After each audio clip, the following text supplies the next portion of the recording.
ہمارے خاندان میں، ہمارے گھروں کے اندر جتنی لڑائیاں چل رہی ہیں وہ سب غلط فہمی کے اوپر مبنی ہیں، سب غلط فہمی کا شکار ہیں اور سب جو ہے انانیت کے اوپر ہے۔ اگر یہ انانیتیں ختم ہو جاتی ہیں تو روحانیت پیدا ہو جائے گی، گھروں کے اندر جو ہے اسلامی وفائیں آ جائیں گی، آپس میں محبتیں جو ہے شروع ہو جائیں گی۔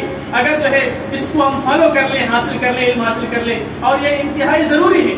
ابراہیم علیہ السلام کے اللہ تعالیٰ نے دعاؤں کا ذکر فرمایا تو وہاں پر خاص طور پہ جو میں نے آیتیں پڑھی ہیں، دو دعائیں اہم ہیں جس کو یہاں پر جو ہے بیان کیا جائے گا۔ وہ یہ ہے کہ ابراہیم علیہ السلام نے اللہ سے دعا فرمائی، وَإِذْ قَالَ إِبْرَاهِيمُ رَبِّ اجْعَلْ هَٰذَا الْبَلَدَ آمِنًا وَاجْنُبْنِي وَبَنِيَّ أَن نَّعْبُدَ الْأَصْنَامَ۔ ایک آیت کے اندر دو دعاؤں کا ذکر کیا گیا ہے۔ ایک دعا کا خلاصہ یہ ہے کہ یا اللہ جس جگہ میں پہنچا ہوں اور آپ نے پہنچایا ہے، تفصیلات ہے اس کی، عراق میں پیدا ہوئے، ملک شام میں آئے، ملک شام سے پھر مصر آئے، پھر وہاں سے جو ہے اللہ کے حکم سے جزیرۃ العرب میں آئے، پھر اللہ کے حکم سے وہاں سے نکلے۔ میں ایک نقشہ بتا رہا ہوں، لیکن پھر وہاں پر آنے کے بعد ابراہیم علیہ السلام کی دعائیں ہیں کہ اس جگہ کو اللہ تعالیٰ جائے امن بنا دیجیے، امن کی جگہ بنا دیجیے، اطمینان کی جگہ بنا دیجیے، پرسکون جگہ بنا دیجیے، ماحول کو بھی پرسکون کر دیجیے۔ آدمی کو کام کرنے کے لیے، عمل کرنے کے لیے، دین کی دعوت دینے کے لیے، اسلام کی دعوت دینے کے لیے، تبلیغ کرنے کے لیے ماحول سازگار ہونا بہت ضروری ہے۔ وقت اور حالات کے حساب سے جو دعائیں مانگی ہیں بہت اہم ہے ابراہیم علیہ السلام کی دعائیں۔ اس مکے کو اور اس علاقے کو جائے امن بنا دیجیے، اللہ نے امن کی جگہ بنا دی۔ اتنی بڑی جگہ امن کی بن گئی ہے کہ اس کا نام ہی رکھ دیا گیا ہے حرم محترم، اس کا نام ہی رکھ دیا گیا ہے۔ حدیث پاک میں ہے دجال پوری دنیا پھرے گا، یہاں پر نہیں آ سکے گا، مکہ میں نہیں داخل ہو سکے گا، مدینے میں داخل نہیں ہو سکے گا۔ اتنا اللہ تعالیٰ نے قدر کی نگاہوں سے دیکھا ابراہیم علیہ السلام کی دعا۔ اور پھر یہاں سے پیغام یہ ملتا ہے، درس یہ ملتا ہے کہ ہم کو بھی دعاؤں کا اہتمام کرنا چاہیے، کیونکہ اللہ تعالیٰ دعاؤں کو سنتے ہیں اور قبول بھی کرتے ہیں، اور پھر قبول کرنے کے بعد حکمت اور مصلحت کے حساب سے اللہ تعالیٰ فیصلے فرماتے ہیں۔ ادعونی استجب لکم۔ آج امت مسلمہ سے مردوں میں ہوں، عورتوں میں ہوں، دعا والا عمل بالکل ختم ہو گیا، نہیں کے درجے میں ہو گیا دعا والا عمل۔ حالانکہ دعا تو لب الباب ہے، دعا مخ العبادہ، الدعاء هو العبادہ۔ اس طرح کے الفاظ احادیث کے اندر آئے ہیں کہ دعا ایک اہم چیز ہے، مانگو اللہ سے۔ ہم جو ہے فلاں علاقے کے مسلمانوں کے لیے کچھ نہیں کر سکتے، تعاون نہیں کر سکتے، نمائندگی نہیں کر سکتے، بات چیت نہیں کر سکتے، فلاں علاقے میں ظلم ہو رہا ہے، فلاں علاقے کے حالات خراب ہیں، فلاں علاقے میں جو ہے مسلمان ظلم و ستم کا جو ہے نشانہ بن رہے ہیں، لیکن ہم کچھ نہیں کر سکتے۔ لیکن ہم یہاں اپنی جگہ بیٹھ کر دن میں رات میں نمازوں کے بعد دعا کر سکتے ہیں، ان کا نام لے کر دعا کر سکتے ہیں، ان کے علاقے کا نام لے کر دعا کر سکتے ہیں، اور یہاں سے پھر مسائل ایسے حل ہوں گے کیونکہ وہ جذبہ، وہ تڑپ حدیث پاک میں ہے۔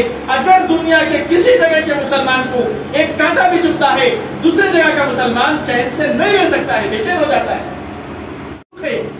ایک انسانی رشتہ ہے، تعلق ہے، سب کے سینوں میں اللہ تعالیٰ نے دھڑکتا ہوا دل رکھا ہے، اور وہ جو ہے دھڑکتا ہے کسی جگہ کے مسلمان اگر پریشان ہو جائے، اپنی منفعت کو چھوڑ کے، اپنی مادی منفعت کو چھوڑ کے اور اپنے مفاد کو چھوڑ کر آدمی ترستا ہے اور آدمی کے دل سے آہ نکلتی ہے، تو یہی دعا کے اندر ہونا چاہیے۔ بس اللہ تعالیٰ یہی دیکھنا چاہتے ہیں، پھر حالات تو درست ہو جائیں گے۔ جو ہم کر سکتے ہیں وہ ہم کریں، جتنا ہمارے بس میں ہے وہ ہم کر کے بتا دیں، اللہ تعالیٰ پھر کامیاب کر دیں گے۔ اس وجہ سے دعا والا عمل بالکل معدوم ہو چکا ہے۔ ہم کو دعا والے عمل سے وابستہ ہونا چاہیے، پھر سے اس عمل کو اٹھانا چاہیے اور کوشش کرنی چاہیے، اور بار بار چلتے پھرتے دعائیں کرتے رہنا چاہیے۔ ہاتھ اٹھا کے مانگیے، آپ مسجد آ کے مانگیے، گھر کے اندر عورتیں گھر کے اندر نماز پڑھ کے اگر دعائیں کرتے رہیں گی، اور یہ جو مہینہ چل رہا ہے، جو عشرہ چل رہا ہے، دعاؤں کی قبولیت کا عشرہ ہے۔ ان اوقات کے اندر تو دعائیں قبول ہوتی ہے۔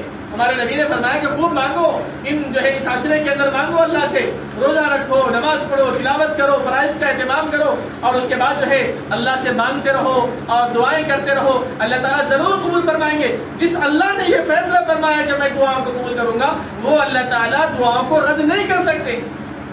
ادعوا ربکم تضرعا وخفیا، مانگو اللہ سے چپکے چپکے مانگو، اپنی تڑپ کے ساتھ مانگو اور بشاشت کے ساتھ مانگو، اللہ تعالیٰ قبول فرماتے۔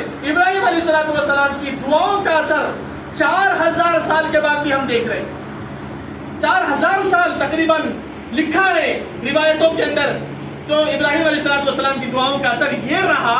آپ آپ اندازہ لگائیے ان کی دعاؤں کو اللہ تعالیٰ نے کلام پاک میں ریکارڈ فرمایا ہے، وہ پڑھی جاتی ہے، تلاوت کی جاتی ہے، نمازوں کے اندر تلاوت کی جاتی ہے، کتنی جذبیت اس کے اندر رکھی ہے، کتنی اللہ تعالیٰ نے معنویت اس کے اندر رکھی ہے۔ ایک دعا تو یہ مانگی ہے کہ اللہ تعالیٰ جو ہے ملک کو، وطن کو، جگہ کو مطمئن بنا دیجیے، جائے امن بنا دیجیے۔ ہم کو بھی دعا کرنا چاہیے جس ملک کے اندر ہم رہ رہے ہیں اور زندگی گزار رہے ہیں، یا اللہ اس ملک کے اندر امن کی ہوائیں چلا دیجیے، یا اللہ اطمینان کی ہوائیں چلا دیجیے، بھائی چارگی کی ہوائیں چلا دیجیے۔ یہ ہمارا ایمانی بھی حق ہے، اسلامی بھی حق ہے، انسانی بھی حق ہے، اور آگے بڑھ کر بولوں میں وطنی بھی حق ہے، وطنی بھی حق ہے۔ اللہ تعالیٰ نے اس مٹی کے اندر ہم کو آباد کیا ہے، ہم جو ہے پلے ہیں، بڑے ہیں، اور ہماری زندگی چل رہی ہے اور گزر رہی ہے، اور روزی اور روٹی کا انتظام بھی جو ہے اللہ تعالیٰ نے اس زمین سے وابستہ رکھا ہے۔ تو حق بنتا ہے، کوئی کہے یا نہ کہے، ہمارا حق یہ بنتا ہے کہ ہم اس ملک کے لیے مانگیں۔ ابراہیم علیہ السلام کی دعاؤں سے یہ بات ہم کو سمجھ میں آتی ہے کہ ملک کے لیے بھی مانگنا چاہیے، ملت کے لیے بھی مانگنا چاہیے، کوشش کرنا چاہیے، اللہ سے دعائیں کرنا چاہیے۔ یہ تو ہمارے حق میں ہے اور ہمارے ہاتھ میں ہے، ہمارے استطاعت میں ہے، اس وجہ سے تاکہ اللہ تعالیٰ حالات کو درست بنا دے۔ جب حالات درست ہو جاتے ہیں، سازگار ماحول ملتا ہے، پھر عبادت کرنا آسان ہوتا ہے، عمل کرنا آسان ہوتا ہے، عمل کی دعوت دینا آسان ہوتا ہے۔ ہمارے نبی کریم صلی اللہ علیہ وسلم کی مکی زندگی بھی ہے، مدنی زندگی بھی ہے، زندگی کے دو رخ ہیں۔ مکی زندگی کے اندر حالات سازگار نہیں تھے، مدنی زندگی میں حالات سازگار ہوئے، پھر کیسے اسلام پھیلا ہی چلی گئی ہے اور پھر وہ آباد ہوتا چلا گیا ہے۔ غزوات کا مسئلہ ہے، دیکھو جہاد کا مسئلہ ہے، پھر جو ہے اللہ تعالیٰ نے جو ہے ایسی فراوانی اور ایسی فتوحات اللہ تعالیٰ نے عطا فرمائی جو ہے سیرتی کتابوں کے اندر موجود ہے۔ اس وجہ سے ہم کو جو ہے حالات سازگار بنانے کے لیے اور ملک و ملت میں اطمینان ہو، اپنے گھروں کے اندر بھی اطمینان ہو، جہاں ہم رہ رہے ہیں، زندگی گزار رہے ہیں، اس کے اندر بھی امن و اطمینان ہو، راحت و سکون ہو، اور برکتیں ہو، رحمتیں ہو، بے برکتی نہ ہو، بے توجہی نہ ہو، اس کے اندر بھی ہو۔ یعنی بڑوں کو یہ تعلیم حاصل ہو کہ چھوٹوں کے ساتھ ہمارا رویہ کیا ہونا چاہیے، ہمارے اخلاق کیا ہونا چاہیے، اور چھوٹوں کو یہ معلوم ہو، علم حاصل ہو، ان کو یہ پڑھایا جائے، سمجھایا جائے کہ بڑوں کا ادب و احترام کیسے کرنا ہے اور ان کے ساتھ کیسے پیش آنا ہے، اور جو ہے ان سے بات چیت کرنے کا لب و لہجے کا انداز ہم کو کیا ہونا ہے، چھوٹوں کو یہ تعلیم ہو۔ پھر مردوں کو جو ہے یہ تعلیم ہو کہ عورتوں کے ساتھ کیسے رہنا ہے، اس کی بھی جو ہے تعلیم ہے، اس کے بھی مسائل ہیں۔ عورتوں کو بھی یہ علم حاصل ہو کہ مردوں کے ساتھ کیسے رہیں۔ وَجُنُوبُنِي وَبَنِيَّ أَن نَّعْبُدَ الْأَصْنَامَ، اے اللہ مجھ کو بھی اور میری اولاد کو بھی بت پرستی سے بچا لیجیے، شرک سے بچا لیجیے، نافرمانی سے بچا لیجیے، باتوں اقوال شرکیہ ہو یا اعمال شرکیہ ہو، یا اللہ اسے محفوظ فرما لیجیے ابراہیم علیہ السلام کو۔ کیونکہ جس گھر میں ابراہیم علیہ السلام پیدا ہوئے ہیں وہ جو ہے گھر کے اندر بت سازی ہوتی تھی، یہ کام کیا جاتا تھا، تو کیسے ان کے جو ہے دعا کے اندر یہ بات ذہن میں آئی کہ مجھے اس کے خلاف دعا مانگنی چاہیے، کیونکہ اللہ تعالیٰ کو جو چیز ناپسند ہے، نامحبوب ہے، سخت اللہ تعالیٰ جو ہے ناراض ہوتے ہیں، اللہ کا قہر نازل ہوتا ہے جہاں پر شرک ہوتا ہے۔ ان الشرک لظلم عظیم، شرک بہت بڑا گناہ ہے، ہر گناہ کی جو ہے ہر نافرمانی کی معافی اللہ تعالیٰ نے رکھی ہے، شرک کی معافی اللہ تعالیٰ نے بالکل بھی نہیں رکھی ہے۔ اس وجہ سے شرک سے حفاظت اور شرک سے بچاؤ اور اس سے ہم جو ہے بچنے کی تدابیر ابراہیم علیہ السلام نے دعا مانگی ہے اور خود کو بھی اس کے اندر شامل فرمایا۔ تھوڑی سی باریک بینی سے آپ غور کیجئے، قرآن کا معجزہ دیکھیے، قرآن کا اسلوب اور انداز دیکھیے، ابراہیم علیہ السلام نے خود اپنے کو اس کے اندر شامل فرمایا کہ مجھ کو بھی شرک سے بچا لیجیے۔ اب اندازہ لگائیے آخرت کی فکر کس درجے تھی، ہدایت کی فکر کس درجے تھی۔ انبیاء معصوم ہوتے ہیں گناہوں سے اور کوئی گناہ ان کی زندگی میں نہیں ہوتا ہے، لیکن پھر بھی دعا کے اندر اپنے آپ کو شامل کر کے یہ پیغام دے رہے ہیں کہ آخرت کی فکر سے کوئی جو ہے الگ نہیں ہو سکتا ہے، انبیاء بھی الگ نہیں ہو سکتے ہیں۔ یہاں تک کہ ہم سب کی آقا رحمت دو عالم سیدنا محمد رسول اللہ صلی اللہ علیہ وسلم بھی اپنی نماز کی دعاؤں میں یہ دعائیں مانگتے تھے، اللہم حاسبنی حسابا یسیرا، اے اللہ میرا حساب آسان فرما دیجیے۔ یہ دعا بار بار مانگتے تھے۔ اما جان صدیقہ عائشہ رضی اللہ تعالیٰ عنہ نے سنا اور بار بار سن کر ایک مرتبہ دریافت کرنے لگی، اے اللہ کے نبی صلی اللہ علیہ وسلم آپ بار بار یہ دعا مانگتے ہیں، اس کا مطلب مجھے سمجھا دیجیے، اس کا کیا مطلب ہے؟ آسان حساب کا مطلب کیا ہے مجھے سمجھ میں نہیں آیا، حالانکہ آپ تو معصوم ہیں، بلکہ معصوموں کے سر سردار ہیں، امام الانبیاء ہیں اور تاجدار مدینہ ہیں، اللہ کے محبوب ہیں، اور جو ہے آپ کے واسطے بلا شک و شبہ کائنات بنائی گئی اور سجائی گئی ہے، محبوب کبریا ہے، اللہ نے آپ کی تعریف بیان فرمائی ہے، اللہ نے آپ کا نام بلند کیا ہے، اتنا بلند جو ہے مقام آپ کا ہے، لیکن آپ دعاؤں کے اندر پوری عاجزی انکساری کے ساتھ یہ دعا مانگتے جا رہے ہیں، اللہم حاسبنی حسابا یسیرا، اے اللہ آسان حساب کر دیجیے، اور روتے جا رہے ہیں اور مانگتے جا رہے ہیں، تہجد کی نماز کے بعد مانگ رہے ہیں، مجھے اس کا مطلب سمجھا دیجیے، آسان حساب کا مطلب کیا ہوتا ہے؟ نبی رحمت صلی اللہ علیہ وسلم نے اما جان سے یہ فرمایا، عائشہ جو ہے سن لیجئے کہ آسان حساب کا مطلب یہ ہے کہ کل قیامت میں اللہ تعالیٰ کسی سے ایک بھی سوال نہ کرے، ایک بھی سوال نہ کریں، نام اعمال کے اوپر نظر ڈالیں اور اللہ مغفرت کا اعلان کر دیں، یہ ہے آسان حساب کا مطلب، اس کے لیے مغفرت ہو جائے گی، بخشش ہو جائے گی، اور کسی سے اللہ تعالیٰ کچھ ذرا کر لے، پوچھ لے، سوال، وہ بندہ ہلاک ہو جائے گا۔ ہمارے نبی صلی اللہ علیہ وسلم کو آخرت کے متعلق اتنی فکر تھی، اور حساب و کتاب کے متعلق اتنی فکر تھی، اپنی زندگی کو لے کر اتنی فکر تھی، ابراہیم علیہ السلام نے بھی جب دعا مانگی اللہ سے، خود کو جو ہے اس کے اندر اپنے آپ کو جو ہے شامل کیا، وَجْنُبْنِي وَبَنِيَّ أَن نَّعْبُدَ الْأَصْنَامَ، پھر اپنی اولاد کے لیے بھی دعا مانگی ہے، یا اللہ میری ذریت اور اولاد کو شرک و بت پرستی سے بچا لیجیے، محفوظ فرما لیجیے، یہ دعا ابراہیم علیہ السلام نے مانگی۔ اس دعا کے ضمن میں نتیجے میں ہم کو بہت سارے اسباق حاصل ہوتے ہیں۔ ایک بات تو یہ ہے کہ ہمارے نزدیک، پورے مسلمانوں کے نزدیک، مردوں میں عورتوں میں سب کے نزدیک ایمان سب سے زیادہ عزیز ہونا چاہیے، ایمان سے بڑھ کے کوئی دولت نہیں، کوئی نعمت نہیں، کوئی نعمت نہیں۔ اللہ کی وحدانیت، توحید کا اقرار، یہ عقیدہ ہمارا بہت مضبوط ہونا چاہیے۔ یہاں تک فرمایا گیا ہے لا تسقط من ورقۃ الا يعلمها، کہ درخت کا ایک پتا بھی ہلتا ہے، ہمارے توحید کا تقاضا یہ ہے کہ وہ اللہ کے حکم اور مشیت سے ہلتا ہے، اللہ کے ارادے سے ہلتا ہے، یہ ہمارے جو ہے توحید والے عقیدے کا تقاضا ہے۔ اتنی وحدانیت، بار بار جو اسی وجہ سے سورہ اخلاص کی کتنی اہمیت ہے، جس کے اندر توحید کو بیان کیا گیا، اللہ کی بے نیازی کو بیان کیا گیا، قل هو اللہ احد اللہ الصمد۔ دیکھیے ایک جملہ آتا ہے واحد اور ایک جملہ آتا ہے احد۔ واحد کہتے ہیں اکیلے کو اور احد کہتے ہیں تنہا۔ واحد کا مطلب یہ ہوتا ہے کہ اس کے اکیلا ہے لیکن وہ تنہا ہے، اکیلا ہے، اس کا مثل اور کوئی اور ہو سکتا ہے، اس کا مثل پایا جا سکتا ہے، اس کے اندر یہ ہے۔ اور پھر احد وہ ہوتا ہے جس کا کوئی ہمسر نہیں اور جس کا کوئی مثل نہیں ہے، احد اس کو کہتے ہیں۔ اللہ تعالیٰ نے احد والی صفت کو بیان فرمایا، قل هو اللہ احد، کہ اللہ تعالیٰ اکیلے ہیں، تنہا ہے، ان کا کوئی مثل ہی نہیں ہے۔ پھر آگے تفصیلات بیان فرمائی، اللہ الصمد، اللہ بے نیاز ہے، وہ تمہارے محتاج نہیں ہے، نہ تمہاری عبادتوں کے محتاج ہے، نہ تمہاری تلاوت کے محتاج ہے، نہ تمہارے دینداری کے محتاج ہے، بلکہ تم جو کر رہے ہیں وہ اللہ کو راضی کرنے کے لیے کر رہے ہیں، ہم سب اللہ کے محتاج ہیں۔ واللہ الغنی وانتم الفقراء، اللہ بے نیاز ہے، اللہ کے پاس اس دنیا کی، اللہ کی نظر میں کوئی وقعت نہیں ہے، کوئی حیثیت نہیں ہے، لیکن اللہ تعالیٰ کام لے لے ہم سے، یہ ہماری فکر ہونی چاہیے۔ اللہ تعالیٰ ہم کو ذریعہ بنا دے لوگوں کی ہدایت کا، یہ ہماری فکر ہونی چاہیے، یہ جو ہے ہم سب کو اس بات کا احساس ہونا چاہیے۔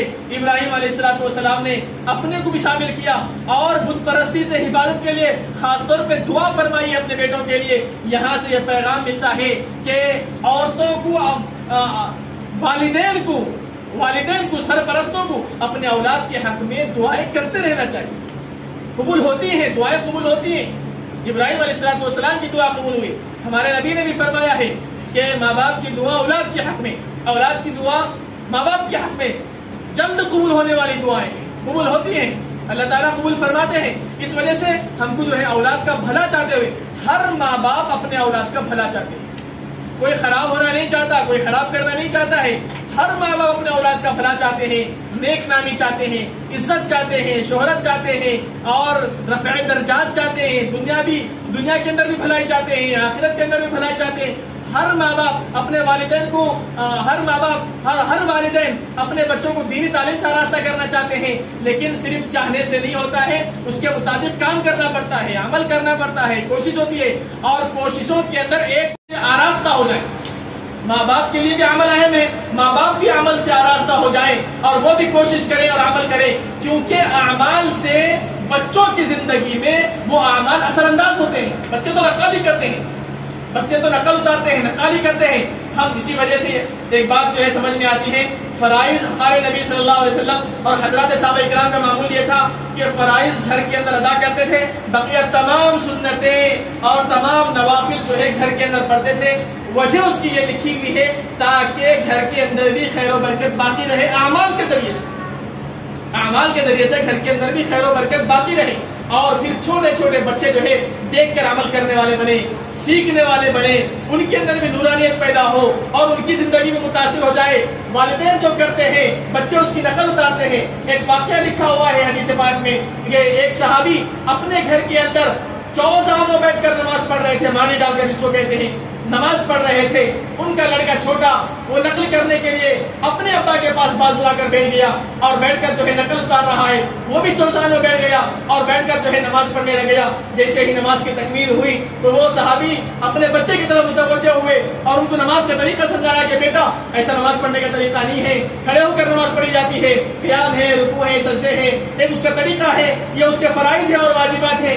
سمجھایا تو بیٹے نے یوں کہا کہ ابا جان آپ بیٹھ کر نماز پڑھے نا، تو میں بھی بیٹھ کر نماز پڑھ رہا ہوں، میں نے تو جو ہے آپ کو دیکھ کر عمل کیا ہے۔ تو صحابی نے جو ہے اپنے بیٹے سے یہ فرمایا کہ نہیں نہیں، میرے تو پیر جو ہے بوجھل ہو گئے ہیں، فَإِنَّهُ رِجْلَايَ لَا تَحْمِلَانِّ، حدیث کے الفاظ ہیں کہ میرے پیر بوجھ نہیں اٹھا رہے ہیں، نہیں سہار رہے ہیں، اس وجہ سے میں تو معذور ہوں اور محتاج ہوں اور بیٹھ کر نماز پڑھ لیا، لیکن آپ تو معذور نہیں ہیں، لہٰذا آپ کھڑے ہو کے نماز پڑھیے۔ بچے کو جو ہے سمجھا دیا۔ یہاں سے یہ بات سمجھ میں آتی ہے کہ بچے نقالی کرتے ہیں گھر کے اندر اور اعمال کا اثر پڑتا ہے۔ تو میں تمام سرپرستوں سے، والدین سے اور ذمہ دار احباب سے، گھر کے بڑوں سے یہ بات جو ہے کہنا چاہتا ہوں، اور وہ یہ ہے کہ ہم جو ہے اعمال اچھے کرتے رہیں اور کرتے اعمال کا اثر جو ہے بچوں کی ذات کے اوپر پڑتا ہے، پھر بچے بھی جو ہے نا ویسے ہی عمل کرتے رہیں گے، اور خاص طور پہ ارتدادی جو فکری ارتدادی جو یلغار چھائی ہوئی ہے اور چل رہی ہے وہ جو ہے ختم ہو جائے۔ کسی کی تہذیب اچھی لگ گئی، کسی کا طور طریقہ اچھا لگ گیا، کسی کا جو ہے فلاں رسم اچھی لگ گئی، یہ جو ہے نا ذہن کے اعتبار سے ارتداد ہے، اس سے بھی ہم کو بچنا ہے اور اس سے بھی اپنی اولاد کو، اپنی ذریت کو اور اپنے جو ہے نا ماتحتوں کو اس سے بچانا ہے۔ اللہ تعالیٰ نے جو ہے قرآن پاک میں اعلان فرمایا، یا ایھا الذین آمنوا قوا انفسکم واہلیکم نارا، اے ایمان والو ایسی فکریں کرو کہ تم بھی آگ سے محفوظ ہو جاؤ اور اپنے جو ہے اولاد کو بھی آگ سے محفوظ کرو اور بچا لو۔ ہدایت کی فکر کرنا، اعمال کی فکر کرنا اس وقت میں، ان حالات میں بہت اہم اور ضروری ہے۔ مکتب کی تعلیم بہت اہم اور ضروری ہے، قرآن کی تعلیم بہت اہم اور ضروری ہے، تاکہ ہمارا ایمان والا عقیدہ مضبوط ہو جائے، توحید والا عقیدہ مضبوط ہو جائے، اور پھر جو ہے ہمارے جو ہے اعمال بھی مضبوط ہوتے چلے، اور ذمہ داری کو پوری طریقے سے ادا کرنا ہے۔ خاص طور پہ قربانی کے مسائل اور قربانی والے فضائل تھوڑے سے ہم جو ہے ذہنوں کے اندر بٹھا لیں۔ قربانی ایک ایسا عمل ہے جس کو اللہ تعالیٰ نے کلام پاک کے اندر یوں فرمایا، وَتَرَكْنَا عَلَيْهِ فِي الْآخِرِينَ، ہمارے نبی صلی اللہ علیہ وسلم کو حکم دیا گیا ہے، چھوٹی سی صورت ہے، اِنَّا أَعْطَيْنَاكَ الْكَوْثَرَ فَصَلِّ لِرَبِّكَ وَانْحَرْ، یہ آیت بتلا رہی ہے فَصَلِّ لِرَبِّكَ وَانْحَرْ، کہ آپ نماز پڑھیے اور اپنے رب کو راضی کرنے کے لیے قربانی کیجیے۔ حدیث پاک میں آتا ہے کہ ہمارے نبی صلی اللہ علیہ وسلم مدینہ منورہ میں 10 سال رہے، 10 سنین، 10 سال رہے ہیں، اور ہر سال آپ علیہ الصلوۃ والسلام نے قربانی دی ہے۔ ایک بہت بڑا عمل ہے، اہم عمل ہے، اس کی طرف ہم کو متوجہ ہونا ہے، وقت کا تقاضا ہے۔ چند دن کے بعد جو ہے ہمارے اوپر یہ حکم آنے والا ہے۔ اس کے اندر سمجھنے کی اہم چیز یہ ہے کہ بہت سارے احباب یہ پوچھتے ہیں کہ جس کے اوپر زکوٰۃ نہیں ہے اس کے اوپر قربانی ہے یا نہیں ہے، تو میں یہ سمجھا دوں، کیونکہ بہت مسائل بیان کرنا وقت کا جو ہے گنجائش بھی نہیں ہے، لیکن یہ موٹی موٹی اہم باتیں ہیں۔ وہ یہ ہے کہ زکوٰۃ کے لیے تو بہت سارے کنڈیشن ہیں، شرائط ہیں، سال گزرنا ہے، وہ مال نامی ہونا ہے، یہ مسائل ہے زکوٰۃ کے لیے، اس کا ایک نصاب بنایا گیا۔ لیکن جہاں تک قربانی والے عمل کی بات ہے کہ اگر کوئی صاحب نصاب ہے جس کے اوپر زکوٰۃ واجب ہے تو اس کے اوپر قربانی واجب ہے، اور کوئی آدمی صاحب نصاب نہیں ہے، یعنی اس کی ملکیت میں اتنا پیسہ، روپیہ یا مال تجارت یا سونا چاندی اس کی ملکیت میں نہیں ہے جس کے اوپر زکوٰۃ واجب ہوتی ہے، تو اس کے اوپر قربانی واجب ہوتی یا نہیں ہوتی؟ اب تھوڑا سا غور کرنے والی بات ہے۔ تفصیل اس کی یہ ہے کہ اگر آدمی اس کے پاس ضرورت سے زائد سامان ہے. مثال کے طور پر ایسے سامان ہیں جو روز مرہ استعمال نہیں ہوتے ہیں، جو رکھ دیے گئے ہیں، سال میں کبھی کبھی استعمال ہوتے ہیں، اور پھر اس کے بعد جو ہے 1 سے 2 گاڑی ہیں، اور پھر جو ہے اچھا کھاتا پیتا انسان ہے. ضرورت سے زائد سامان ہے، اور وہ ضرورت سے زائد سامان کی رقم نصاب تک اگر پہنچ رہی ہے تو ایسے آدمی کے اوپر بھی قربانی کرنا واجب ہے. قربانی کرنا واجب ہے. پہلی بات تو پہلے دیکھنا ہی چاہیے کہ پیسے ہے یا نہیں ہے، سونا چاندی ہے یا نہیں ہے، ملکیت کے اندر ہم صاحب نصاب بنتے یا نہیں بنتے.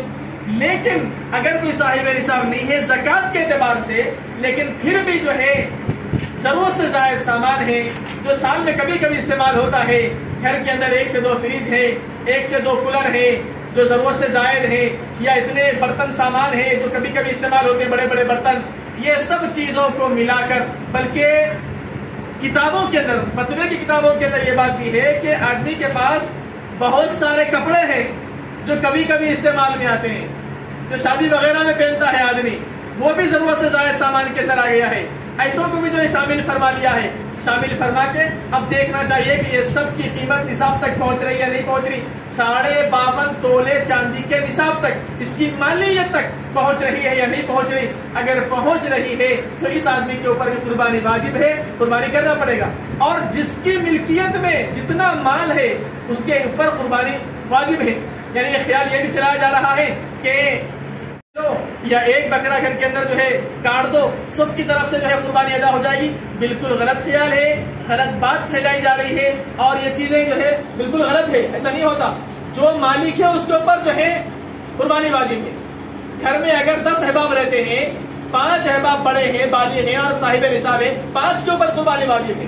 اور بعض گھرانے ایسے بھی ہیں کہ ایک پاڑا لے لیا، 7 حصے ہوتے ہیں، تو اس نے مختلف لوگوں کے نام لے لے گھر کے اندر، وہ صاحب نصاب ہو یا نہ ہو. جو صاحب نصاب ہے ان کی واجب قربانی ادا ہوتی ہے، اور جو صاحب نصاب نہیں ہے، چھوٹے بچے ہیں، بالغ نہیں ہے، تو وہ ان کی قربانی نفلی قربانی ہوتی ہے، ثواب ملتا ہے. اچھی بات ہے، برکت کی چیز ہے. یہاں تک بات لکھی ہوئی ہے، علماء نے فرمایا کہ قربانی اتنا بڑا اس کے اندر ثواب ہے، رحمت ہے، برکت ہے، نورانیت ہے کہ اگر کوئی آدمی صاحب نصاب نہیں بھی ہے، غریب ہے، فقیر ہے، لیکن ایک حصہ اپنا لے سکتا ہے، کہیں سے کوشش کر سکتا ہے، آگے پیچھے کر سکتا ہے، تو یہاں تک کہ اگر کسی سے قرض بھی لے سکتا ہے، بعد میں ادا کرنے کی استطاعت ہے اس کے پاس، تو ایسے آدمی کو بھی ترغیباً یہ بات بتلائی گئی ہے کہ قربانی کر لو تاکہ اجر و ثواب سے محروم نہ ہو جائے، برکتوں سے محروم نہ ہو جائے. کیونکہ قربانی والا عمل تمام خیر و برکت لے کر آتا ہے. حدیث پاک میں ہے ہر بال کے بدلے 1 نیکی ملتی ہے. قربانیاں کیا ہیں؟ صحابہ کرام نے سوال کیا ہے تو فرمایا سنت ابیکم ابراہیم، تمہارے باپ ابراہیم علیہ السلام کی یادگار ہے، ایک سنت ہے، ایک طریقہ ہے جس کو اللہ نے جاری فرما دیا ہے. اور اس کے بعد جو فرمایا اس کے اندر کیا نیکیاں ہیں؟ اجر ہے. ہر بال کے اوپر 1 نیکی ہے، اجر ہے، خیر و برکت لے کے آتی ہے. تمام مصیبتیں، بلائیں، آفتیں اور بے برکتیاں، یہ ساری چیزیں ختم ہو جاتی ہیں. تو جو صاحب نصاب ہے اس کے اوپر تو واجب ہے، اور جس کے اوپر واجب ہے اس کو ادا کرنا بہت ضروری ہے، بہت اہم ہے. اس وجہ سے یہ قربانی کی جو ہے نا، یہ 2-3 باتیں قربانی سے متعلق بہت اہم ہیں. ابراہیم علیہ السلام کی یاد میں 3 دن اس کے رکھے گئے ہیں. ایک 10 ذی الحجہ ہے، وہاں سے شروع ہوتی ہے، پھر جو ہے 11 ذی الحجہ ہے اور 12 ذی الحجہ.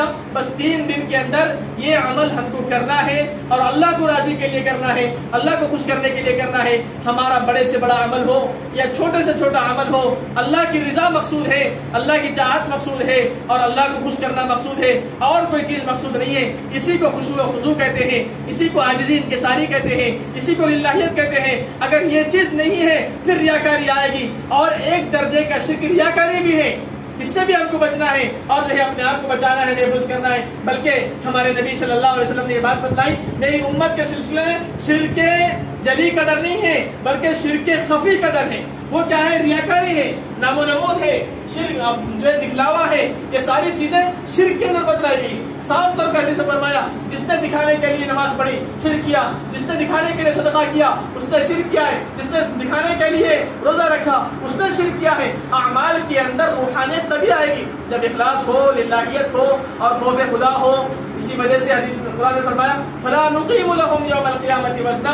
ان اعمال کا اللہ کے پاس کوئی تول نہیں ہے جس کے اندر شرک کا جو ہے ریاکاری آ گئی، نام و نمود آ گیا، دکھلاوا آ گیا، یا اپنی کوئی مفاد آ گیا، یا کوئی جو ہے نفس پرستی آ گئی، ایسی کوئی غرض شامل ہو گئی. اللہ تعالیٰ اس عمل کو قبول نہیں فرماتے ہیں. یہ بات یاد رکھنا ہے. قربانی کے دعا میں ایک دعا یہ بھی ہے جو پڑھی جاتی ہے. ہمارے نبی نے جو ہے ونسکی ومحیای ومماتی للہ رب العالمین. اس کا مطلب یہ ہے کہ میری نماز اور میری قربانی، میری زندگی اور میری موت صرف اور صرف اللہ کے لیے ہے، کسی اور کے لیے نہیں ہو سکتی ہے. اسی کا نام تو اخلاص ہے، اسی کا نام تو تقویٰ ہے، اسی کا نام تو خشوع و خضوع ہے، اسی کا نام للہیت ہے، اسی کا نام خوف خدا ہے. یہ چیز کو حاصل کرنا ہے اور حاصل کر کے ہر عمل اور ہماری نیت، ہمارے دل کا قبلہ یہ ہو جائے کہ بس اللہ خوش ہو جائے. اللہ کو خوش کرنے کے لیے ہم اعمال کر رہے ہیں اور کوئی ہمارا مقصد نہیں ہے، دنیا طلبی نہیں ہے، دنیا کی چاہت نہیں ہے، نام و نمود نہیں ہے. یہ فکر ہمارے اندر ہونی چاہیے، تب جا کے اعمال قبول ہوتے ہیں. جب اعمال قبول ہو تو اللہ تعالیٰ اس کے ثمرات عطا فرماتے ہیں، نتائج عطا فرماتے ہیں،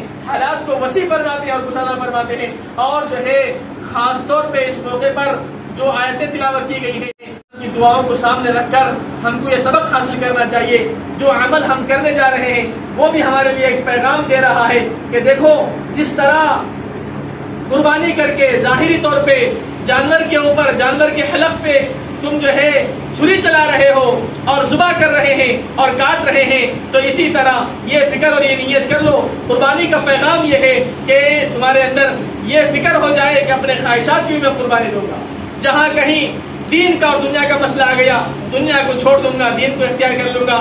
جہاں کہیں سچ اور جھوٹ کا مسئلہ آیا تو جو ہے سچ کو اختیار کر لوں گا، جھوٹ کو چھوڑ دوں گا. جہاں کہیں امانت اور خیانت کا مسئلہ آیا تو خیانت کو چھوڑ دوں گا، امانت کو اختیار کر لوں گا. جہاں کہیں وعدہ خلافی اور وعدہ وفا کرنے کا مسئلہ آیا، وعدہ کو وفا کروں گا اور وعدہ خلافی میں چھوڑ دوں گا. کیونکہ ہمارے نبی نے اس سے منع فرمایا ہے اگر میں اس کے مطابق کام کروں، گویا کہ اپنی خواہشات کے مطابق اپنی زندگی میں نہیں ڈھال سکتا ہوں. اس وجہ سے ہر سال یہ عمل ہوتا ہے اور ہر عمل کی ایک روحانیت رکھی گئی ہے. جیسے نماز ہے، یہ چاہا جا رہا ہے، نماز کا فلسفہ یہ ہے کہ عاجزی پیدا ہو جائے. روزے کا فلسفہ یہ ہے کہ تقویٰ و طہارت پیدا ہو جائے، لعلکم تتقون. زکوٰۃ کا فلسفہ یہ ہے کہ آدمی کی جو ہے دل سے مال اور دنیا کی محبت دل سے نکل جائے، پھر آدمی خود کفیل بنا کے اس کو زکوٰۃ دینے کا قابل بنا دے. یہ زکوٰۃ کا فلسفہ ہے. قربانی والے عمل کا فلسفہ یہ ہے کہ خواہشات کی بالکل قربان ہو جائے. کیا عمل تھا ابراہیم علیہ السلام کا؟ خواب میں دیکھے بیٹے کو ذبح کر رہے ہیں اور پھر اپنے بیٹے سے خواب بیان کیا. ایک طرف باپ ہے، نبی ہے، اور ایک طرف بیٹے ہیں، وہ بھی نبی بنائے جانے والے ہیں. لیکن پیغمبرانہ شفقت اور پدری شفقت جو ملی ہے، اللہ اکبر. کیا جو ہے کلام پاک کے اندر اس کا نقشہ بیان فرمایا گیا ہے. اسماعیل علیہ السلام کو جب کہا تو انہوں نے ایک ہی جملے میں ابا کو ٹھنڈا کر دیا، مطمئن کر دیا. ابا فکر میں مت آئیے اور کوئی ٹینشن مت لیجیے، ستجدنی انشاءاللہ من الصابرین. اے بجائے آپ مجھے صبر کرنے والا پائیں گے. بلکہ ہمت دلائی اپنے ابا کی، اپنے والد کی ہمت بڑھے اور ہمت جو ہے ہمت سے کام لیے. اس وجہ سے یہاں سے پیغام ملتا ہے ہر اولاد کو اپنے والدین کا جو ہے ہم بازو، ہمت والا بازو بننا چاہیے، ہمت والا کام کرنا چاہیے، حوصلے والا کام کرنا چاہیے. یہاں سے بہت سارے پیغامات ملتے ہیں. پھر جب جا کر ذبح کرنے لگے، اللہ کو ادا پسند آئی. اللہ کو تو یہ قربانی نہیں چاہیے تھی، اللہ کو جو ہے یہ ادا پسند آ گئی. اس ادا کے پسند آنے پر اللہ تعالیٰ نے قربانی والے عمل کو جو ہے جاری فرما دیا ہے. قد صدقت الرؤیا انا كذلك نجزي المحسنين. ہم جو ہے آپ کا خواب سچا ہو گیا ہے اور ہم جو ہے ایسے ہی بدلہ دیا کرتے ہیں اور ہم جو ہے آپ کو کامیاب کرتے ہیں. پھر آپ کے اس طریقے کو ہم جو ہے آپ کی محبت میں اور آپ کے طریقے کی محبت میں اس کو جاری کر دیتے ہیں. ایک محبت کی علامت بن گیا ہے. اس وجہ سے قربانی کا ایک پیغام یہ ہے کہ خواہشات کی قربانی ہو، نفسانی خواہشات کی قربانی ہو اور شیطانی وساوس اور خیالات کی جو ہے اس کی قربانی ہو جائے. جہاں کہیں دین اور دنیا کا مسئلہ اور ٹکراؤ پیدا ہو گیا، میری محترم مائیں بہنیں، قرآن کا بھی یہ پیغام ہے کہ فَأَمَّا مَن طَغَىٰ وَآثَرَ الْحَيَاةَ الدُّنْيَا فَإِنَّ الْجَحِيمَ هِيَ الْمَأْوَىٰ. جہاں کہیں دین اور دنیا کا مسئلہ آ گیا، ایک طرف تو نماز کا مسئلہ ہے اور ایک طرف پھر جو ہے کہیں کچھ کام لگ گئی ہے جہاں پر ہم کو جو ہے کام کرنا ہے، تو اس کو ترک کر کے نماز کی طرف راغب ہونا ہے اور توجہ دینا ہے اور وقت نکال کے، فرصت نکال کے جو ہے کام کرنا ہے. یہ ہوتا ہے دین کو ترجیح دینا آخرت کے مقابل میں، دین کو ترجیح دینا دنیا کے مقابل میں، آخرت کو ترجیح دینا دنیا کے مقابل میں. یہ ہوتا ہے. اور جس بندے اور بندے کی یہ فکر ہو جائے، اللہ ضرور کامیاب کرتے ہیں اور اللہ تعالیٰ راستے بناتے ہیں، آسانیاں پیدا کرتے ہیں، پھر مشکلات سے اس کی حفاظت ہوتی ہے. اللہ تعالیٰ نے صاحب اعلان فرمایا لَنَهْدِيَنَّهُمْ سُبُلَنَا. اپنے نیتوں اور اپنے جذبات اور اپنے دل کا قبلہ تم درست کر لو، ہم تمہارے لیے عبادات میں آسانی پیدا کریں گے، اعمال میں آسانی پیدا کریں گے، اور اللہ تعالیٰ بہت آسان بناتے ہیں۔ پھر ہم کو عبادت کرنا آسان لگتا ہے، کوئی مشکل نظر نہیں آتی، دین پہ چلنا آسان لگتا ہے، مشکل نہیں آتی، علم دین حاصل کرنا آسان لگتا ہے، مشکل نہیں آتی ہے۔ اللہ ہمارے ساتھ خیر کا معاملہ فرمائے۔ جو باتیں کہی گئی ہیں اور سنی گئی ہیں حالات کی روشنی میں، قرآن و حدیث حالات کے تناظر میں، قرآن و حدیث کی روشنی میں اللہ تعالیٰ اس کو بے حد قبول بھی فرمائے، اور عمل کے لیے ہم سب کو اللہ تعالیٰ قبول بھی فرما لے، اور جو ہے اللہ تعالیٰ ابراہیم علیہ السلام کی سیرت کی روشنی میں جو باتیں کلام پاک کے حوالے سے ہمارے سامنے آئی ہے، اپنا جو ہے زندگی میں لانے اور اس کو جو ہے اپنے زندگی سے منور کرنے کے اللہ تعالیٰ کوشش کرنے کی توفیق عطا فرمائے۔ عمل المساکین ویا ارحم الراحمین ویا ذا الجلال والاکرام ویا بدیع العجائب بالخیر یا بدیع اللهم احسن عاقبتنا في الامور كلها واجرنا من خزي الدنيا وعذاب الاخره۔ تعلیم پڑھائی جا رہی ہے اس مکتب کے نام سے، یا اللہ اس مکتب کو خوب ترقیات عطا فرمائیے، دین و دنیا کی بھلائیاں عطا فرمائیے۔ اے اللہ اس مکتب کے فیض کو، یا اللہ اس کے برکات کو عام و تام فرما دیجیے، محلے میں، علاقے میں، پوری بستی میں، پورے شہر کے لیے اے اللہ امن و اطمینان کا ذریعہ بنا دیجیے، ہدایت کا ذریعہ بنا دیجیے، علم حاصل کرنے کا ذریعہ بنا دیجیے، اپنی زندگی سدھارنے کا ذریعہ بنا دیجیے۔ یا اللہ یہ تو آپ کو راضی کرنے والے اعمال ہیں، آپ کو راضی کرنے والی خدمت ہے۔ جہاں کہیں قرآن پاک پڑھنے کی اللہ خدمت چلتی ہے اور پڑھا جاتا ہے، وہاں برکتیں رحمتیں نازل ہوتی ہیں، رحمت کے فرشتے نازل ہوتے ہیں، آپ کی توجہات ہوتی ہیں، آپ کی نظر کرم رہتی ہے۔ اے اللہ ہم بھی آپ کی نظر کرم کے محتاج ہیں، اے اللہ ہم کو بھی نیک اور ایک بنا دیجیے، قرآن پاک پڑھنے کی بار بار توفیق